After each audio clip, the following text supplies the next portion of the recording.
اس عنوان کو جس پہ گندگی لکھی جاتی ہے، ان اخباروں کو، ان چیزوں کو جس پہ گند لوگوں کے دلوں میں.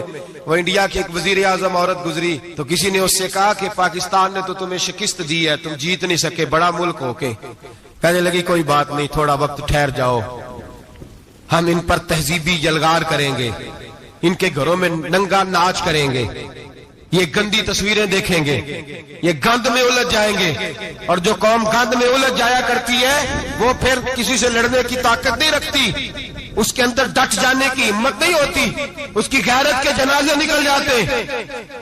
دل کرتا ہے جل جائے وہ جل جائے جہاں سے برائی پھیلتی، تباہ ہو جائے وہ علاقے جہاں سے گند ہوتا ہے. لوگ گند کی کمائی کھاتے ہیں، گند کی.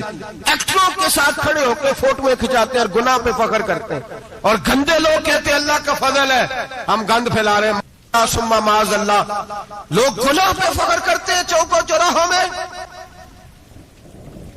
محمد بن قاسم آئے ہندوستان پہ راجہ دہر کے مقابلے میں، نوجوان میری طرف دیکھے اور صحیح ہو کے بیٹھے، خاصے صحیح ہو کے بیٹھے، تقریر نہیں کر رہا، جذبات کا. میرے جذبات سنیں، دل کے پھپولے جل رہے ہیں سینے کے داغ سے.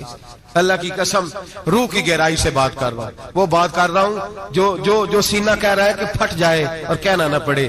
قرآن و حدیث پڑھتے ہیں اور پھر اپنا حال دیکھتے ہیں تو لگتا یہ ہے کہ عذاب قریب آ گیا ہے، لگتا ہے زمین پھٹنے والی ہے، آسمان گرنے والا، لگتا ہے قریب آ گیا ہے سارا کچھ. سمجھے کہ عرض کر یہ بات اگر آپ سمجھ گئے تو قیمت وصول ہو گئی. اس کو سمجھ گئے تو سمجھ لیں آپ کے مزاج کے اندر اللہ نے تبدیلی پیدا کر دی. محمد بن قاسم 18 سال کا جوان، ایک عورت کی عزت پر راجہ دہر ہندو نے حملہ کیا، محمد بن قاسم بچانے آئے. جب ہندوستان آئے فوج تھوڑی تھی، علاقہ تھوڑا تھا، راجہ دہر کی فوج بہت زیادہ، اور پھر اپنا عرب چھوڑ کے یہاں آ کے ہندوستان میں اس کے علاقے میں اس پہ حملہ کرنا، حالات خراب تھے. محمد بن قاسم پریشان ہے. ایک بزرگ نے دیکھا، کہنے لگے پریشان کی ہو؟ کہنے لگا سوچتا ہوں علاقہ بھی اس کا، فوج بھی اس کی، میرے فوجیوں کو تو رستوں کا بھی نہیں پتا، کیسے جنگ کریں گے، کدھر سے آئیں گے، اور پھر ہمیں زبان بھی نہیں آتی، کیسے کام ہوگا، ڈر رہا ہوں. 2-4 دن گزرے تو محمد بن قاسم اشاش بشاش ہو گئے. اور بزرگ کہنے لگے خیر ہے، بڑے مطمئن ہو گئے ہو. کہنے لگے بس راجہ دہر ہم سے مقابلہ نہیں کر سکتا، راجہ دہر ہمارے مقابلے میں کھڑا نہیں ہو سکتا. وہ گرا کے گرا، وہ لڑکھڑایا کہ لڑکھڑایا، ریزہ ریزہ ہو جائے گا. آپ کو کیسے خوشخبری مل گئی؟ کہنے لگے مجھے پتا چلا ہے کہ راجہ دہر ذہن کا گندا ہے، وہ تو چچا کی بیٹی کو نہیں چھوڑتا، ماموں کی بیٹی کو نہیں چھوڑتا، خالہ کی بیٹی کو گندی نظر سے دیکھتا ہے. جس کا ذہن گندا ہوتا ہے وہ کسی کا مقابلہ نہیں کر سکتا. ہمیں فتح ہوگی، فتح، وہ گرے گا. وہ بزرگ کہتے ہیں میں سمجھ گیا کہ واقعی سے فتح ہوگی. آج کشمیر کیوں آزاد نہیں ہو رہا، فلسطین میں آگ کیوں لگی ہوئی ہے؟ مسلمان جب تک ذہن کا گندا ہے کمزور ہے، جب تک ذہن کا ناپاک ہے کمزور ہے. حضرت سعد بن ابی وقاص رضی اللہ تعالیٰ عنہ فرمایا کرتے تھے اللہ مسلمان کی مدد اتنی دیر تک کرتا رہتا ہے جتنی دیر تک مسلمان کا ذہن صاف رہتا ہے، کردار پاک رہتا ہے. آگ اس لیے معاشرے میں لگی ہے. نوجوانوں تم کہتے ہو کامیابیاں نہیں ملتی، اسے کیسے کامیابی مل سکتی ہے جس کا ذہن ہی صاف نہیں؟ وہ کیسے دنیا کی بازی جیت سکتا ہے جس کی نگاہ ہی پاک نہیں؟ وہ کیسے آگے بڑھ سکتا ہے جس کے کردار میں پاکیزگی نہیں؟ اپنے آپ کو پاک کر لو، اللہ ہر مشکل میں تمہاری مدد فرمائے گا، ہر رستے میں تمہاری مدد فرمائے گا. اور میں نے کہا جب آدمی ناپاک ہوتا ہے تو رب کریم اس سے عبادت کی لذت چھین لیتا ہے. اور اللہ کی سب سے بڑی سزا یہ ہے کہ کسی کو سجدہ نہ لمبا کرنا دے. رب کریم سب سے زیادہ اس سے ناراض ہے جس کو قرآن پاک کے کھولنے کی توفیق نہ ہو. سب سے زیادہ رب کریم اس شخص سے ناراض ہے جو اللہ کی بارگاہ میں جھکنے کی لذت چھوڑ جائے. میرے نبی پاک سید عالم علیہ السلام کے صحابہ لمبی عبادتیں کرتے تھے، لمبی. کسی نے کہا تھا روم کے بادشاہ تھے کہ یہ مسلمان فاتح کیوں ہو جاتے ہیں؟ تو اس نے کہا میں نے مولا علی کے زمانے میں جاسوسی کرائی تھی، پتا کیا تھا کہ ہر میدان میں کامیاب کیوں ہوتے ہیں. تو کہتے میں نے دیکھا یہ دن کے مجاہد ہوتے ہیں پر رات کے عابد ہوتے ہیں. اب آگے بڑھتے ہیں. قرآن مجید نے سورہ نور کی آیت نمبر 30 میں کہا کہ کل للمؤمنین یغضوا من ابصارہم، فرمایا کہ اے محبوب علیہ السلام مومن مردوں سے کہہ دو کہ اپنی نظریں جھکا کے رکھیں، اپنی نظریں اور اگلی آیت میں فرمایا وَقُلْ لِلْمُؤْمِنَاتِ يَغْضُضْنَ مِنْ أَبْصَارِهِنَّ، فرمایا کہ اے محبوب مومن عورتوں سے بھی کہہ دو کہ اپنی نظریں جھکا. مرد بھی اپنی نظر جھکا کے رکھے گا عورت کی طرف، لیکن یہ ساری پابندی صرف مرد پر نہیں، عورت بھی غیر محرم کا چہرہ نہیں دیکھے گی، اس پر بھی اسی طرح نظر جھکانے کا حکم ہے جس طرح کہ وہ ہر دکاندار کو بھائی جان کہہ کے گفتگو کرنے کی اس کو بھی اجازت نہیں ہے کہ وہ سمجھے کہ پابندی تو مرد نے کرنی تھی، میں نے تھوڑی کرنی تھی. وہ جس کے پاس جائے، جہاں بھی جائے، ڈاکٹر کے پاس جائے، باہر جائے، تو وہ جس طرح مرضی اس کا دل چاہے وہ بات چیت کرے، اس کی عورت کو بھی اجازت اسلام نہیں دیتا. بنیادی طور پہ اسلام شرم و حیا کا دین ہے، حیا کی بات کرتا ہے. حیا کی جب ہم تعریف کرتے ہیں تو حیا کی تعریف یہ ہے کہ کوئی کبھی چیز دیکھ کے نا تو آپ کی طبیعت میں کراہت محسوس ہو، آپ کوئی غلط جملہ منہ سے نکالتے ہوئے ذرا جھجکیں، آپ کوئی غلط بات کرتے ہوئے تھوڑا بوجھ محسوس کریں. ہمارے ہاں تیزی سے فروغ پایا ہے بے حیائی نے. سنگیوں کی محفلیں، یاروں کی محفلیں، اس میں غلیظ گفتگو ہوتی ہے الا ماشاء. جن دوستوں کو بڑی پاک صاف گفتگو کرنی چاہیے. دوستی کا رشتہ بڑا مقدس رشتہ ہے، جو یہاں ایک دوسرے سے پیار کریں گے جنت میں بھی اکٹھے داخل کیے جائیں گے. شرط یہ ہے کہ پیار اللہ رسول کی رضا کے لیے ہو، لیکن اس کے اندر اگر آپ کی گفتگو کچی ہو، کمزور ہو، فحاشی والی ہو، عریانی والی ہو. وہ ہمارے ہاں تو اب اس کو لوگ فیشن سمجھتے ہیں، اس کو مردانگی کی علامت سمجھتے ہیں کہ وہ جی ساری باتیں جی وہاں ہو گئی، اور جس کا جو جی چاہا اس نے کہا. آپ جب حیا کے دائرے میں ہوتے ہیں تو آپ خود بھی سکون محسوس کرتے ہیں. دیکھیں نا، آپ کو نیند سکون سے کہاں آتی ہے؟ جہاں کمرہ بند ہو، چاروں جانب دیوار ہے، اوپر چھت ہے، خالی دروازہ بھی کھلا ہوا ہونا تو جب بندہ سکون لینا چاہتا ہے تو کہتا ہے یار ذرا دروازہ ذرا بند کر دو. وہ اچھی طرح اپنے آپ کو چھپا لیتا ہے نا حیا کے پردے میں، تو اللہ اسے سکون عطا کرتا ہے. اور جو اس سے بھی زیادہ ٹھنڈی نیند میں جانا چاہتا ہے وہ کہتا ہے لائٹ بھی بند کر دو. اب وہ مکمل طور پہ سمجھتا ہے کہ میں چاروں جانب سے چھپ گیا ہوں، اگر میں کھل کے بھی سو جاؤں گا تو میرا چونکہ پردہ قائم ہے تو مجھے کوئی دشواری نہیں ہو. آپ جب چھپ جاتے ہیں، جب آپ حیا کے اندر سمٹ جاتے ہیں، جب آپ چادر کے اندر آ جاتے ہیں تو آپ بہت ساری جگہوں پہ آسانی محسوس کرتے ہیں. تو حیا تو آپ کو سکون دیتی ہے، حیا تو دل کو راحت دیتی ہے. میں بڑی ذمہ داری سے بات عرض کرتا ہوں، قرآن مجید نے نا ایک مقام پہ مذاق کو، ایک مزاح ہوتا ہے خوش طبی، وہ نہیں مذاق اڑانا. قرآن پاک نے نا مذاق کو ایک جگہ پہ جاہلوں کا طریقہ بھی قرار دیا. بنی اسرائیل کے لوگوں سے حضرت موسیٰ نے کہا کہ گائے ذبح کرو اور ایک ٹکڑا مقتول کو مارو، زندہ ہو کے خود بتا دے گا مجھے کس بندے نے قتل کیا. تو کہنے لگے آپ ہمارے ساتھ مذاق کر رہے ہیں. تو قرآن مجید کہتا ہے کہ حضرت سیدنا موسیٰ علیہ السلام فرمانے لگے اعوذ باللہ ان اکون من الجاہلین. فرمانے لگے میں اللہ کی پناہ مانگتا ہوں کہ میں جاہلوں میں سے ہو جاؤں. یہ مذاق کرنا تو جاہلوں کا طریقہ ہے.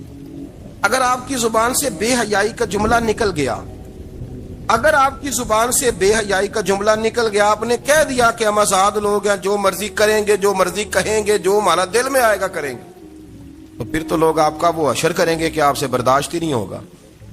جس کا لوگ مذاق بنا لیتے ہیں اور جو مذاق بن جاتا ہے پھر اسے کچھ جینے دیتا ہے. آپ حیا کی چادر میں چھپیں گے تو بچیں گے. اگر آپ نے اپنا مذاق بنوا لیا یہ کہہ کے کہ میں نے مرضی کرنی ہے، پھر یاد رکھنا چھپنے کو جگہ نہیں ملے گی، پھر تکلیف میں آ جائیں گا، پھر بہت بڑی اذیت کا شکار ہو جائیں. شرم و حیا، عرب کے اندر جو کواری لڑکیاں تھیں ان میں بڑی حیا ہوتی. الحمدللہ میں بڑے فخر سے کہتا ہوں کہ میرے پنجاب کی، میرے پاکستان کی بیٹیاں بھی 20 دفعہ ان کا ابا کہے تیری شادی کرنی ہے تو وہ آنکھ نہیں اٹھا پاتی آج بھی. یہ تو وہ چند لوگ ہیں جو کہتے ہیں ہم ہائی کلاس ہو گئے، ہمیں نہیں پتا کہ وہ روشن خیال ہو گئے ہیں کہ روغن خیال ہو گئے، پتہ نہیں کدھر چلے گئے. ورنہ ہماری بیٹیاں آج بھی جب ان سے ان کا باپ، ان کی ماں بات کرتی ہے تیری شادی کی تو وہ تو شرم کے ساتھ پچھلے سے پچھلے کمرے میں چھپتی ہیں. یہ اللہ نے فضل کیا ہوا ہے اس ملت پر. تو عرب کی لڑکی بڑی حیا والی ہوتی تھی، اس سے کوئی بات کرنی پڑتی تھی تو 20 دفعہ بات کی جاتی، پھر بھی وہ عورت چھپتی پھرتی تھی. حضرت عائشہ صدیقہ رضی اللہ تعالیٰ عنہ فرمانے لگیں میرے نبی پاک صلی اللہ علیہ وسلم عرب کی کنواری لڑکیوں سے بھی زیادہ حیا کرنے والے تھے۔ قاضی اعجاز مالکی نے، شیخ عبدالحق محدث دہلوی نے، دیگر بزرگ جو سیرت نگار گزرے انہوں نے لکھا ہے کہ نبی پاک صلی اللہ علیہ وسلم کے اندر 100 مردوں سے زیادہ طاقت تھی، 100 مردوں سے زیادہ طاقت۔ اب جو بات کہنے لگا ہوں، جو نتیجہ دینے لگا ہوں، اس پر خاص توجہ آپ فرمائیں گے۔ ذرا فکری طور پر، نظریاتی طور پر ایک چیز کو سمجھیے۔ ہم سمجھتے ہیں کہ جوان لڑکا ہے جی جو مرضی کرے، عمر ہے جی۔ آپ ذرا بات پر غور کیجئے گا کہ حضور صلی اللہ علیہ وسلم میں طاقت 100 مردوں سے زیادہ ہے اور حیا کنواری لڑکیوں سے بھی زیادہ ہے۔ ذرا اس بات کا تقابلی جائزہ کیجئے گا کہ طاقت 100 مرد سے زیادہ ہے لیکن حیا کنواری لڑکی سے بھی زیادہ ہے۔ اس کا معنی یہ ہوا کہ جس ٹہنی کو پھل زیادہ لگ جاتے ہیں وہ جھکا کرتی۔ تو حیا تو حسن ہے، حیا تو آپ کو پاک صاف کرے گا، حیا تو آپ کو نرالا کرے گا، انوکھا کرے گا۔ وہ ہمارے ایک دانشور ہے، انہوں نے مضمون لکھا، کئی باتیں بڑی پسند آتی ہیں۔ وہ کہتے ہیں کہ میری اہلیہ، ان کو بھی کسی نے مس گائیڈ کر دیا تھا، حالانکہ اچھی خاتون ہے، کسی نے مس گائیڈ کر دیا۔ وہ بھی سماجی اور ویلفیئر، اور یہ خواتین کو شوق ہوتا نا بننے کا، تو وہ بھی سماج کے اندر اچھا مقام تلاش کرنے کے موڈ میں آ گئی۔ تو کئی ایک دن جانا تھا تو بڑی بن سنور کے میرے ساتھ وہ گاڑی میں بیٹھ گئی۔ تو میں گاڑی میں، عورتوں کو یہ بھی مسئلہ ہوتا ہے نا کہ ہماری تعریف کرو، تو کئی دفعہ بعض مردوں بیچاروں کو جھوٹ بولنا پڑتا ہے، وہ زبردستی کراتی ہیں نا جی۔ تو اس میں گنجائش بھی دی ہے شریعت نے گنجائش دی ہے کہ کبھی بیوی کو راضی کرنے کے لیے خلاف واقعہ بات کرنی پڑے تو کر لینی چاہیے، تو وہ کراتی بھی ہیں۔ 3 موقع پر خلاف واقعہ بات کرنے کی اجازت ہے، واقعے کے خلاف بھی آپ بات کر سکتے ہیں۔ جنگ کے موقع پر 2 لوگوں کو صلح کرانے کے لیے اور بیوی کو راضی کرنے کے لیے کر لیں کوئی ایسی بات، بے شک اپنی طبیعت پہ جبر کر کے کر لیں، گنجائش ہے، اجازت ہے۔ وہ کہتے ہیں جب وہ گاڑی میں میرے ساتھ بیٹھی بن سنور کے، وہ تقاضا کرنے لگی کہ میں نے بڑے اچھے کپڑے پہنے ہیں پر آپ نے توجہ نہیں کرائی۔ وہ سیانا بندہ تھا، وہ چاہ رہا تھا کہ میری خاتون سمجھ جائے۔ وہ کہتے ہیں مجھے پتا تھا کہ بیچاری مس گائیڈ ہو گئی ہے، دل کی بڑی اچھی ہے، سیانی ہے، لیکن اس کو کچھ خواتین نے، کچھ لوگوں نے مل کے اس کو ذہن غلط کر دیا ہے کہ سماج میں نکلو، باہر جاؤ، کام کرو، فلاں کرو، اپنی مرضی سے جیو۔ تو میرے ساتھ گاڑی میں بیٹھی کہیں جانے کے لیے، تو مجھ سے کہنے لگی کہ آپ نے میری طرف توجہ ہی نہیں کی، آپ نے کوئی ذکر ہی نہیں کیا کہ میں کیسی لگ رہی ہوں۔ تو وہ کہتے ہیں میں نے اسے کہا کہ اگر تو ناراض نہ ہو تو پھر میں صحیح والی تعریف کر دوں۔ تو اس نے کہا کہ آپ کر دیں۔ تو کہتے ہیں میں نے درد سے اور خلوص سے اپنی بیوی سے کہا، خلوص کے ساتھ میں نے کہا میں تو روز گھر ہوتا ہوں، روز شام کو گھر ہوتا ہوں، اگر تو میرے لیے تیار ہوتی تو میں تیری تعریف کرتا، لیکن آج تو باہر جانے کے لیے تیار ہوئی، تو پھر ان سے تعریف کی امید رکھ جن کے لیے تو نے تیاری کی ہے۔ میرے لیے تیاری کرتی تو میں تو ہر شام تیرے پاس ہوتا ہوں۔ کہتے وہ میرے لفظوں میں درد تھا تو وہ بھی رو پڑی۔ تو کہنے لگی آپ گاڑی روک دیں، مجھے باہر جا کے کسی کو راضی نہیں کرنا، میں نے اسے راضی کرنا ہے جس کو رب کریم نے میرا شوہر بنایا اور میرے لیے منتخب کیا ہے، میرے ماں باپ کو۔ میں واپس لوٹتی ہوں۔ یہ ایک پہلو ہے سلگتا ہوا، اس کو سمجھا جائے۔ رسول کریم صلی اللہ علیہ وسلم عرب کی کنواری لڑکیوں سے زیادہ حیا والے تھے، کنواری لڑکیوں سے زیادہ حضور حیا فرمایا کرتے تھے۔ جب خانہ کعبہ کی مکہ شریف میں تعمیر ہو رہی تھی نا، اہل عرب اس کو تعمیر کر رہے تھے، تو نبی پاک صلی اللہ علیہ وسلم اپنے چچا حضرت عباس کے ساتھ خانہ کعبہ کی تعریف میں مصروف تھے۔ تو عرب کے لوگ چونکہ لمبا کرتا پہنتے تھے پیروں تک، تو نیچے اگر کسی وقت کوئی چیز نہیں بھی ہوتی تھی تو کسی کو وہ نظر نہیں آتی تھی، چونکہ پردہ رہتا تھا، ایک لمبا کرتا پہنا ہوا ہوتا تھا۔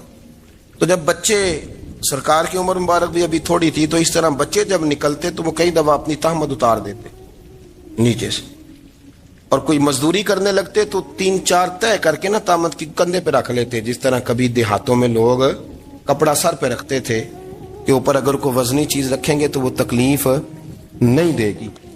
نبی پاک صلی اللہ علیہ وسلم بھی سب لوگوں کے ساتھ خانہ کعبہ کی تعمیر میں شامل تھے۔ تو حضرت عباس رضی اللہ تعالیٰ عنہ نے کہا حضور سے، ابھی اللہ نے نبوت بھی نہیں فرمایا تھا، بھتیجے آپ بھی تامد اتاریے، یہ صحیح مسلم میں حدیث موجود، اور اس کو کندھے پہ رکھ لیجیے، آپ اینٹیں اٹھا اٹھا کے لا رہے ہیں تو ذرا آپ کو تکلیف نہیں ہوگی۔ تو سرکار دو عالم صلی اللہ علیہ وسلم سے یہ بات کہی اور پھر جلدی سے حضور کی تہمت کو نکال کے نا، حالانکہ لمبا کرتا پہنا ہوا ہے، تو وہ جیسے ہی ان کے کندھے پہ رکھا اینٹیں رکھنے کے لیے تو سرکار تو زمین پہ گر گئے، بے ہوش ہو گئے، آنکھیں آسمان کی طرف، اور پھر حضور پکار رہے ہیں آزاری آزاری آزاری، میرا تامت دے دو، میرا تامت دے دو۔ کبھی کوئی شخص اس وجہ سے بھی بے ہوش ہوا ہے کہ میرے وجود سے کپڑا اتر گیا ہے؟ حالانکہ سرکار پر وہ بے ہوشی بھی نبی پاک کا وہ جو غلبہ ہے نا شرم و حیا کا، اس کی وجہ سے ہو، ورنہ تو حضور فرماتے ہیں کہ میری آنکھیں سو جاتی ہیں، دل تو میرا اس عالم میں بھی جاگتا رہتا ہے۔ تو سرکار زمین پہ تشریف لے آئے، آنکھیں میرا تامت دے دو، میرا تامت دے دو، تو جلدی سے انہوں نے تامت دیا تو حضور نے باندھ لیا، پھر طبیعت مبارک میں تسلی ہوئی۔ یعنی ہم اس رسول کے غلام ہیں کہ جن کے تو وجود سے کپڑا اتر جائے تو حضور برداشت نہیں کرتے، قبول نہیں فرماتے، تکلیف شروع ہو جاتی۔ لیکن یہاں نوجوان ہیں اور بڑا قد کاٹ ہے اور بڑے بڑے سمجھدار لوگ ہیں، گرمی آتی ہیں تو شارٹ کپڑے پہن کے گھومتے ہیں، ان کو خیال نہیں کہ یہ وہ والا لباس ہے جو باہر تو کیا گھر میں اماں کے سامنے نہیں پہننا چاہیے، بہنوں اور بیٹیوں کے سامنے نہیں پہننا چاہیے۔ آپ کی گفتگو میں شرم و حیا ہو، آپ کے لب و لہجے کے اندر حسن ہو۔ آپ کو پتہ ہے نبی پاک صلی اللہ علیہ وسلم نے فرمایا میری امت میں سب سے زیادہ حیا کرنے والے عثمان غنی ہیں، عثمان غنی سب سے زیادہ حیا کرنے والے۔ آپ فرمایا کرتے تھے جب سے حضور کا چہرہ دیکھا ہے میں نے کبھی اپنی شرمگاہ بھی نہیں دیکھی، میں نے آنکھوں کا وضو نہیں توڑا، اور جب سے حضور کے دست مبارک میں میں نے بیعت کے لیے سیدھا ہاتھ بڑھایا تو پھر سیدھا ہاتھ میں نے کبھی گندگی کو نہیں لگایا۔ حیات، آپ باتھ روم کے اندر بھی غسل فرماتے تھے تو کپڑوں سمیت کرتے تھے۔ کسی نے کہا حضرت جی واش روم کے اندر کیوں نہیں کپڑے اتارتے؟ آپ فرمانے لگے باہر بندوں سے حیا کرتا ہوں، اندر جاتا ہوں تو رب سے حیا آنی شروع ہو جاتی، وہ تو دیکھ رہا ہے نا۔ تو میں جو بات آپ کی خدمت میں عرض کرنا چاہتا ہوں اس کو آپ سمجھیے گا میرے عزیز، کہ شرم والا مزاج، گفتگو بھی شرم والی، آنکھیں بھی شرم والی، لباس بھی شرم والا، دوستی یاری بھی شرم والی، بہت ساری ایسی باتیں۔ دیکھیں نا آپ ذرا، میں نے کہا کہ باتوں کو سن کے گزر نہ جایا کریں، اس کی گہرائی پر غور کریں۔ حضور علم کا سمندر ہے، سرکار سے زیادہ علم دنیا میں کسی کے پاس موجود نہیں ہے، اور صحابہ کو موقع ملا ہوا ہے اس سمندر سے فیض لینے کا، لیکن ان کی حالت یہ ہے کہ حضرت علی المرتضیٰ فرماتے ہیں 14 دن گزر جاتے، حضور سے کوئی سوال پوچھنا ہوتا تھا پر میں شرم کے مارے نہیں پوچھ پاتا تھا۔ 14 دن بخاری شریف میں موجود ہے۔ ایک دن نبی پاک صلی اللہ علیہ وسلم نے پوچھا صحابہ سے کہ وہ کون سا درخت ہے جس کے پتے نہیں گرتے، اور وہ درخت اس طرح ہے جس طرح مومن ہوتا ہے، وہ درخت میرے مومن کی طرح بتاؤ۔ حضرت عبداللہ ابن عمر فرماتے مجھے پتا تھا کہ وہ کھجور کا درخت ہے، لیکن چونکہ ابو بکر صدیق بھی بیٹھے ہیں، عمر فاروق بھی بیٹھے ہیں، مولا علی بھی بیٹھے ہیں، عثمان غنی بھی بیٹھے ہیں، اتنے جید لوگ بیٹھے ہیں، تو مجھے حیا آتی تھی کہ میں کیوں جواب دوں۔ کہتے سرکار نے کئی دفعہ پوچھا، لوگوں نے کئی اور درخت بتائے، پر فرمایا تمہارا جواب درست نہیں ہے۔ آپ حیا کے اس پہلو پر غور کریں کہ سوال کا جواب آتا ہے، سوال کا جواب، یعنی مجھے سوال کا جواب آتا اور پھر میں دوں نہ، مجھے بدعزمی نہ ہو جائے گی؟ یہ کیسے ممکن ہے کہ میری رات گزر جائے مجھے پتا بھی تھا اور میں نے بتایا نہیں؟ بہت سارے لوگ آ کے بہت ساری باتیں بتاتے ہیں، بہت ساری باتیں وہ سمجھاتے ہیں، تو ہم غور سے ان کا چہرہ دیکھنے لگ جاتے ہیں، کہتے ہیں یار اس کا تو دعویٰ تھا کہ میں سمجھنے آتا ہوں، یہ تو ہمیں سمجھا رہا ہے، چلو الحمدللہ ہم سمجھنے کو تیار ہیں۔ لیکن میرے عزیز پتہ بھی ہے جواب کا، علم بھی ہے، لیکن فرماتے ہیں میری حیا نے مجھے اجازت نہ دی کہ میں جواب دوں۔ آپ فرماتے ہیں پھر حضور سے صحابہ نے عرض کی کہ یا رسول اللہ آپ ہی بتا دیں وہ درخت کون سا ہے، تو حضور نے فرمایا بھائی وہ کھجور کا درخت ہے۔ تو آپ فرماتے ہیں میں دل میں کہہ رہا تھا کہ الحمدللہ میرا جواب درست ہے، حالانکہ میں نے جواب دیا ہی نہیں۔ تو لفظوں میں حیا، جملوں میں حیا، آنکھوں میں حیا، اٹھنے میں حیا، بیٹھنے میں حیا، چلنے میں حیا ایک خوبصورت حسن ہے، اور نبی پاک صلی اللہ علیہ وسلم نے فرمایا جب تو بے حیا ہو جائے نا پھر تو آزاد ہے، پھر تو جو مرضی کا۔ پھر تو جو اس لیے بزرگ جب کسی کو بے حیا کہتے تھے نا، اللہ اکبر، اور جب کسی کو کہتے تھے نا یہ بے حیا ہے، تو لوگ سمجھتے تھے کہ کوئی ہلکی سی بات کر دی، لیکن ان کا معنی یہ ہوتا تھا کہ بس بھائی اب اس کے ساتھ کوئی کلام کرنے کی ضرورت ہے، اس کو اب اصلاح کی ضرورت نہیں، یہ بے حیا ہے۔ کیا معنی؟ کہ اب یہ جو اس کے دل میں آئے گا وہ کرے گا، جو اس کی طبیعت چاہے گی وہ کرے گا، اب یہ کسی پہلو بھی قابو آنے کو تیار بے حیا ہو گیا۔ بے حیائی بہت بڑا عیب ہے، اور جو لوگ کہتے ہیں کہ ہمیں بالکل آزادی ہونی چاہیے، ہمارا اپنا جسم ہے تو ہماری اپنی مرضی چلے گی۔ ایک وزیر صاحب ہیں، پتہ نہیں میں ان کو جانتا تو نہیں، انہوں نے سینٹ میں تقریر کی ہے، میں نے ان کی بات سنی ہے، اس نے کہا نہیں نہیں بھائی، جسم رب کا ہے تو مرضی بھی تو رب کریم کی چلے گی، اور مرضی بھی اللہ کی۔ یہ مجھے تھوڑا سا مسئلہ ہے جسم پر، کبھی کبھی مجھے کثرت سفر سے الرجی ہو جاتی ہے۔ میرے ساتھ لوگ نا دل سے پیار کرتے ہیں، شاید ہی کوئی اچھا ڈاکٹر ہو جس تک میرے سنگی مجھے لے کے نہ گئے ہوں، پر جسم اللہ کا ہے نا، مرضی بھی جب وہ چاہے گا صحت دے گا۔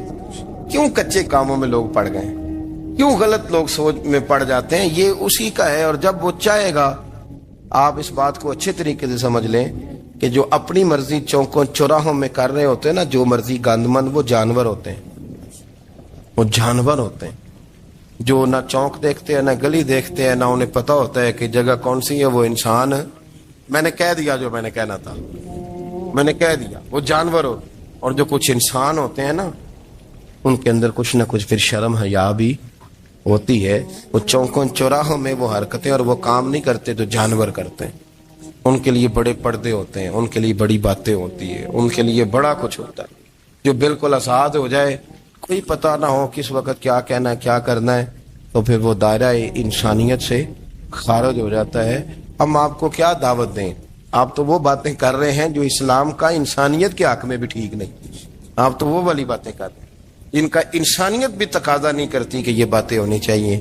لیکن ایک بات، میں تو جذباتی نہیں ہوتا، میں بڑے غور سے چیزوں کو دیکھتا ہوں، سنتا ہوں، اور نہ میں ان موسمی مینڈکوں کی۔ وہ مجھے عاتق صاحب کہنے لگے جی بڑے بڑے مولوی ایک بندے کے ساتھ بیٹھے ہوئے ہوتے تھے اور وہ روزے میں بڑے بڑے درس دیتا تھا، تو وہ بھی فلانی حرکتیں کر رہا ہے۔ تو میں نے کہا ہم نے تو پرانا کہا تھا کہ موسمی مینڈک ہے، تو پرانے کہہ رہے ہیں کہ اداکار ہے، تو وہ جہاں کاسٹ کریں گے وہاں وہ اداکاری کرے گا۔ آپ کسی مذہبی جگہ کر لیں تو وہاں کر لے گا، کہیں اور جگہ کریں گے تو ہم تو پرانا کہہ رہے ہیں۔